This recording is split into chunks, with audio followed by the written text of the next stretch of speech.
gente! Andei sumida por aqui do canal, porém espero uma produção maior de vídeos nos próximos dias, até porque temos um final de semana animado, claro, com jogos e depois o retorno da Liga dos Campeões. Peço que você se inscreva no canal se ainda não se inscreveu, curte o vídeo, deixa também o seu comentário. Especificamente neste daqui, vamos atualizar a situação do estádio do Milan. Há algumas semanas, há alguns dias, enfim, eu fiz um vídeo falando sobre a possibilidade da demolição do San Siro. Vou deixar o link aqui para vocês. E com o momento e a decisão de que o segundo anel do San Siro, ele é uma construção histórica e, portanto, ele deve ser tombado como patrimônio, os dois clubes que estavam na vontade, no interesse de demolir o San Siro e construir em conjunto um estádio nas proximidades, né? Seria ao lado do San Siro, enfim, no vídeo eu explico um pouco mais. Essa ideia acabou indo por água abaixo e por isso os dois clubes se separaram na ideia de construir um estádio. A Inter parece estar um pouquinho mais atrasada em relação a isso, mas o Milan já começa a tomar providências, de fato, ações para que esse estádio comece a existir. A ideia desse estádio comece a existir. O Milan já tem uma propriedade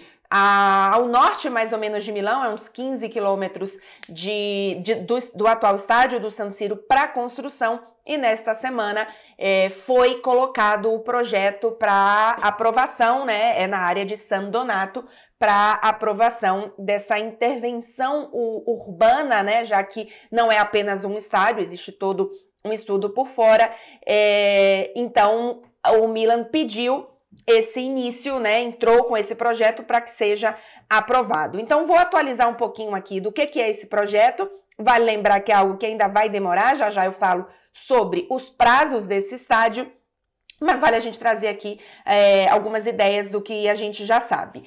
Inicialmente, é um estádio que vai ter um espaço de 108 mil metros quadrados, o que, segundo a minha pesquisa, e eu espero que não esteja errada, é cerca de 15 estádios de futebol. É uma área que, obviamente, não terá apenas o estádio, mas, além disso, o Milan espera construir um museu do clube, uma mega store, um hotel, um espaço, obviamente, de entretenimento, né, com restaurantes, enfim, outras possibilidades de entretenimento, que o dia de jogo não seja apenas sobre o estádio, né, que tenha todo um entorno que movimente mais, obviamente, mais dinheiro, e é um estádio para cerca de 70 mil lugares. Inicialmente, lá atrás, se falava até de um estádio um pouco menor, de não 70 mil lugares, em torno de 60 que fosse, mas esse agora se fala em 70 mil lugares. Lembrando que na temporada passada o Milan teve uma média de público acima de 70, foi de 71 mil e alguns pouquinhos. Obviamente, estava num estádio que tem capacidade para isso, né?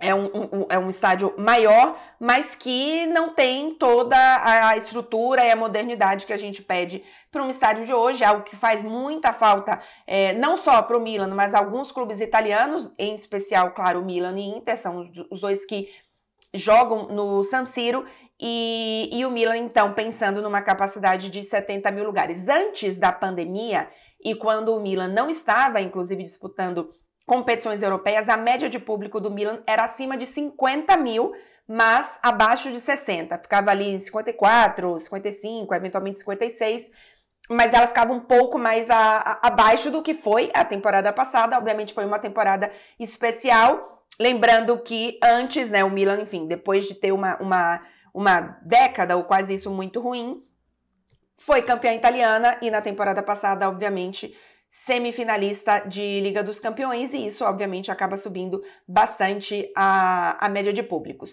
O estúdio não, né? O estúdio de arquitetura, digamos, que vai fazer o projeto é o Manica, que é, inclusive, também o responsável pela renovação do Camp Nou, que também fez o Wembley e que também fez o estádio do Cagliari. Então, o que fez não, né? O estádio do Cagliari ainda está em aprovação. Fez o projeto, no caso. No caso do Wembley já está pronto, obviamente. E o Camp Nou, que está em reforma. Então, é um estúdio de arquitetura que já tem bastante, é especializado nisso, que já tem bastante experiência em construção de estádio. Obviamente, será preciso ser feito mais coisas além do estádio em si.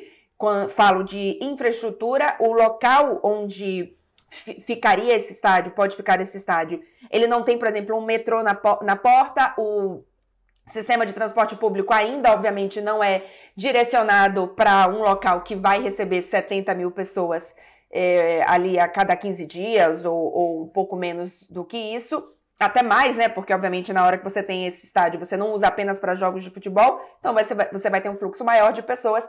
Então, está sendo também projetado e planificado um projeto de transporte público com linha de metrô, com uma estação ferroviária, inclusive, também ciclovias, enfim, existe um projeto de mobilidade urbana que também está sendo proposto para que o estádio seja aprovado. Outra coisa importante, claro, hoje, nos dias de hoje, é sustentabilidade. O projeto, do jeito que ele está montado hoje, ele transformaria o estádio do Milan no estádio mais sustentável da Itália e um dos mais sustentáveis da Europa. Então, por exemplo, reaproveitamento de água, sustentabilidade de energia, existe inclusive no projeto um centro de energia renovável para que o estádio tenha uma capacidade de autonomia interessante. Então, existem algumas implementações neste sentido de sustentabilidade que hoje são muito importantes. Agora, o que vocês estão aí perguntando, mas Clara, quando vamos ver esse estádio? Muita calma nessa hora. O projeto, ele foi apresentado à prefeitura da região, né, de San Donato, porque inclusive ele é considerado fora de Milão, né, Milão cidade mesmo, e ele precisa de um tempo para ser aprovado. A expectativa é de mais de um ano, na verdade quase dois, de um ano e meio, 18 meses para aprovação do projeto. A expectativa é de que o projeto seja aprovado porque o terreno é de propriedade do Milan, né? Porque em outros estádios o terreno é concedido pela prefeitura, pelo governo, enfim, e você tem um tempo ali, enfim, seja de 50 anos de uso do terreno, ou o que seja. Outros estádios são assim. Neste caso, o estádio, o San Siro, inclusive, é assim, o terreno não é de Milan e Inter, né? Nem o estádio, mas na construção do novo estádio, o terreno não seria deles, eles teriam a concessão do terreno. Então, nesse estádio, a expectativa é de que isso facilite a aprovação, já que eles são donos do terreno, mas existe algumas questões ainda por conta de área verde em torno, enfim, mudança de local, né? Uma área um pouco mais residencial, enfim, então existe aí alguns entraves que precisam ser resolvidos, mas a expectativa é de que o estádio consiga a aprovação, deve ter alguns ajustes, né, em cerca de 18 meses. O início das obras, então, é até o final de 2025, essa é a previsão. Lembrando que o San Siro dificilmente agora será demolido, né, já que o segundo anel virou patrimônio, ou vai virar patrimônio, mas o San Siro, de qualquer forma, ainda que possa ser demolido, até 2026 ele não pode, porque ele está comprometido com as Olimpíadas de Inverno, que acontecem na Itália, e o San Siro será um dos locais, não sei se de abertura ou de encerramento das modalidades, mas enfim, ele ainda será utilizado para outras coisas, mesmo que ele pudesse ser demolido. E no fim, a ideia é que a primeira partida a ser disputada pelo Milan no novo estádio seria na temporada 2028-2029. Então ainda falta bastante tempo. Prometo, assim que a gente tiver notícias interessantes, enfim, e novas atualizações importantes sobre o caso, trago um pouco mais aqui sobre a situação do estádio do Milan. Lembrando que a Inter, em breve também, deve começar a mexer os seus pauzinhos para também construir o seu estádio. É isso, peço que você se inscreva no canal se ainda não se inscreveu. Muita gente assiste o vídeo e se esquece de se inscrever. Eu ia falar e se inscreve de se esquecer. Se esquece de se inscrever, curte o vídeo se você gostou. Deixa aqui a sua opinião sobre o estádio. Lembrando que eu coloquei algumas imagens aqui durante o vídeo. Essas imagens não são ainda do estádio em si, tá? É só do projeto macro das formas da ocupação de espaço, mas ainda não é o projeto do estádio em si, de como vai ficar o design específico do estádio, para vocês não tomarem susto. Enfim, deixa seu comentário e, se puder, compartilhe esse vídeo com mais pessoas, porque muita gente ainda não sabe que eu estou aqui fazendo vídeos no YouTube sobre futebol italiano e também sobre PSG e um pouco de futebol francês. É isso, gente. Valeu pelo vídeo e até o próximo.